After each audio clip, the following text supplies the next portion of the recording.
ανάφωνο το τηλεοπτικό κοινό. Ο Καρβέλας για αρκετή ώρα ασκούσε σκληρή κριτική στον ηθοποιό. Μαμά μου το ξέρει ότι είμαι μακάκας από μικρό παιδί. Αυτόν είναι, μα ξέρει ότι είμαι φούστης από μικρό παιδί. Με μεγάλο ενδιαφέρον παρακολουθούν οι άνθρωποι της showbiz την καλλιτεχνική αυτή κόντρα. Μετά την επίθεση του μουσικοσυνθέτη στον ηθοποιό, δίνοντας συνέχεια στην κόντρα τους, καλλιτέχνες τάσσονται υπέρ του ενός ή του άλλου, ενώ κάποιοι δηλώνουν έκπληκτοι με τη σκληρή αυτή μάχη. Είναι τεράστιο λάθος, το θεωρώ φασιστικό, να κρίνουμε ανθρώπους, δημιουργούς μεγάλους, από το τι κάνουν στην προσωπική του ζωή. Είμαι υπέρ της ηρεμίας και δεν είμαι υπέρ των μαχών και της κόντρας και του πολέμου και αυτού του πράγματος που γίνεται στην τηλεόραση συνήθως. Δεν έχεις παράπονο, Καρβέλα.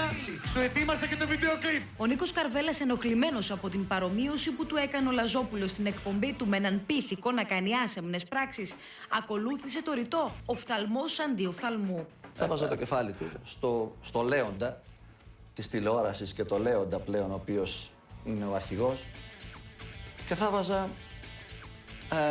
Αξιόλογοι καλλιτέχνες και έχουν δώσει σπουδαία δείγματα δουλειάς. Να μην υπάρχουν. Από την άλλη όμως ο καθένας πράττει με τον τρόπο που νομίζει και έτσι όπως νομίζει, και αν θυχτεί μιλάει. Δεν είχε κανένα χιούμορ αυτό που λέει. Αυτό ήταν μια κακοήθεια και ένας, θα έλεγα, λαϊκισμός αυτού του ανθρώπου, ο οποίος προσπάθησε με αυτόν τον πρόστιχο τρόπο να παρασύρει τα πλήθη του 70% που τον κοιτάνε και το χειροκροτάνε για τις ικανότητες του να τους κάνει να γελάνε, να μαυρώσει αυτό που θέλω να κάνω. Νομίζω ότι είναι πάρα πολύ ερωτευμένος με τον Λάκη Λαζόπουλο και υπάρχει μια σύγκρουση των σταρικών ιδιωτήτων και των δύο, όπου θα δούμε τι θα δούμε στην πορεία. Μόνο τα λεφτά, το φαΐ και το θέμα. Όχι, λέω το εντελώς αντίθετο, γι' αυτό είπα πρέπει να είσαι κλινικά ηλίθιος ή φαύλος για να τολμήσεις να πεις ότι αυτό το τραγούδι μιλάει γι' αυτό. Αφού εγώ επενθυμίσω ότι αναφέρθηκα στο τραγούδι, το οποίο ασφαλώς και το βρήκα και ηλίθιο. Αυτό το σχόλιο του ηθοποιού εξόργησε τον Νίκο Καρβέλα. Ο Δημήτρης Καμπουράκης έδιωχνε το κακομάτι, ενώ ο Γιώργος Αυτιάς αναζητούσε χρυσό. Και η ιταλική σατυρική εκπομπή Ειδήσεις Κόμιξ. Ωστόσο, τα καυστικά σχόλια των παρουσιαστών δεν απλά είναι φτιαγμένο πάνω σε ένα κεφάλι. Οι υπεύθυνοι ενός κομμωτηρίου κατάφεραν να φτιάξουν το πρώτο χριστουγεννιάτικο δέντρο σε χτένισμα.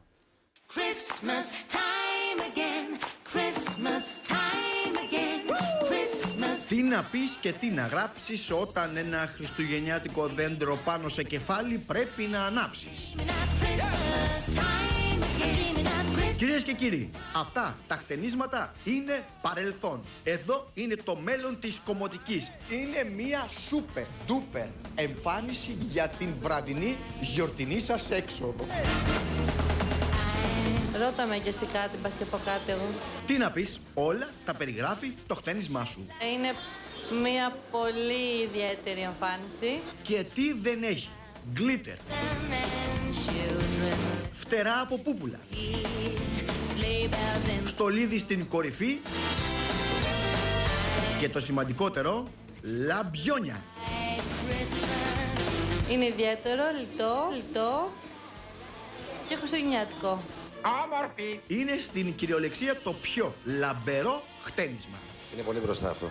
Τα λόγια είναι περιτά. Γι' αυτό θα σας φτιάξω ένα χριστουγεννιάτικο βίντεο κλιπάκι με το χτένισμα δέντρο και τέλος.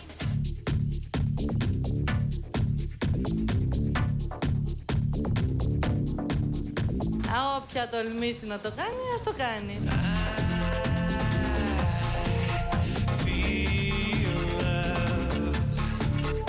Το show τελείωσε. Άντε και καλά Χριστούγεννα. Προσοχή στην βροχή αλλά και στο λούσιμο, εκτός αν τα λαμπιόνια είναι αδιάβροχα. Φωσφοριζέ γάτες από κλωνοποίηση δημιούργησαν